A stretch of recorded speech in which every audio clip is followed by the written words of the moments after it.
everyone, this is Anjali and I hope that you are safe in this pandemic. And today in this video, we are going to talk about Bird Box book and Bird Box movie. But before we dive into the video, here's a spoiler alert for you.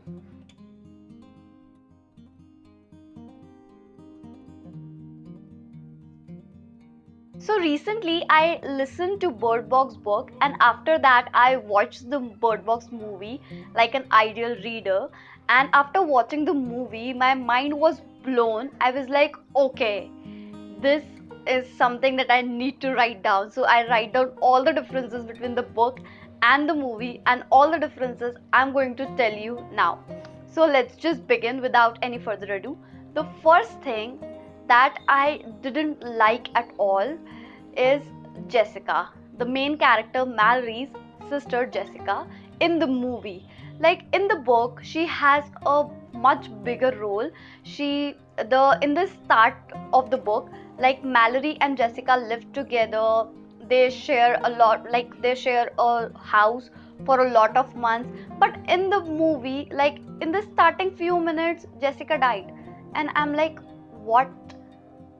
I was like, okay, that was the point for me. I realized, okay, the movie is going to be completely different. I kind of liked the relationship between Jessica and Mallory. Like, it was perfectly crafted, the relationship between two sisters. But in the movie, there was nothing. Like, seriously, nothing. The second point is the group of people in the first safe house. In the book there were a lot of characters, and in the movie they were absent, and there were whole different characters who were playing a whole different role in that. And in the book it is completely different, in the movie it is completely different. The third thing is the character Douglas was in the movie and has an important role, but Douglas was not in the book. I don't know where they get it from. The next is Don. Don has a much bigger role in the book, but he was not in the movie. Seriously. Number 5 is Tom. Tom has a much bigger role, and Tom lives longer in the movie than in the book. Seriously, like all these characters have different roles in the book and in the movie, and movie was made from the same book.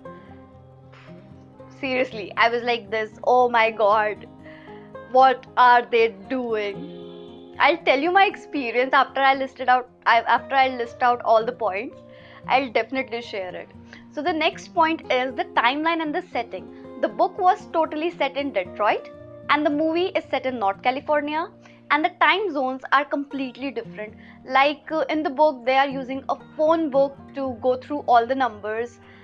They don't seem to have mobile phone, and in the movie it was completely different. The next point is about Mallory. In the book Mallory trains children for 4 years before going to the Rick's place, but in the movie, like they get to know about Rick's place, and after 1 or 2 days they are on the journey over to Rick's place. Like, I don't know why. Talking about Rick's place in the book and in the movie was different. Not completely different, but yes, different. And the way they reach the place, they both in the book and in the movie they go through the river, but like in the book there was all this setting that they are going to stuck by a wooden fence and everything, but in the movie there was nothing like that.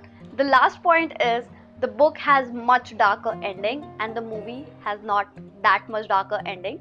You know, when I was reading about all these things, like why it is like that, then I came across an interview in which the director of the movie and the whole team, like it was an interview, they said that they do not want movie to have a darker ending because they do not want people to leave from the theater with sad feeling or something dark in their mind, in their heart. So I felt it's justifiable that the book does not have a dark ending, so we can cut off that point, but it is a difference. So these were the points, like these were all of the major points which I have noticed. There were 1 or 2 points which I don't find that much important to share with you. So if you find any other point other than this, then do let me know. And now I'm going to share with you my experience after I watched the movie. Like, I read the book and then I watched the movie, and after watching the movie I was like, I want my 2 hours 3 minutes back, because the movie is just the 10% of what the book is, and I have read the book and I was like, no, this can't happen. And then I started researching about why would director do that. Why would you take only 10% of a book and then create a piece from that? How and why? And then I came across that interview. It has uh, nothing much, only about the ending, but yeah, what we can do. So if you take my personal suggestion, then please read the book first and then watch the movie seriously, because if you watch the movie first, you will have, and when you read the book, you will be more disappointed, I guess. So first read the book and then watch the movie. And also there is one thing that I liked about the movie, which is that all the visuals of the creature that they have given, it was so beautifully crafted, I can say, or it was so beautifully directed, actually. And there is one more thing that was in the movie and what's not in the book, which I really personally liked, which is that in the movie, whenever a person sees the creature or get influenced by them, the color of their eye changes. And I don't remember anything mentioned like that in the book. So yes, I like that concept, because it is clear to know that the person is already influenced. And there is one more thing which is totally under personal comments, which is that when you read the book or when you listen to it, you are going in few chapters, you are going to get the feels of this lockdown we are in. Because I got it, like, we are into the house, we cannot go out, we have limited stock, we have a lot of people here and everything like that. So yes, if you read it at during this time, you are going to enjoy it. So yes, that's it for today. Do tell me other book to movie adaptations or book to series adaptations, because I'm enjoying this thing right now. When I was listening to this book, I was waiting to finish it so that I can watch the movie and then I can see what they have done. So I really am enjoying this. So you please recommend me the book that you feel that I should read first and then watch the movie or series or anything. And keep spreading the love of books. Happy reading, and I see you guys next time.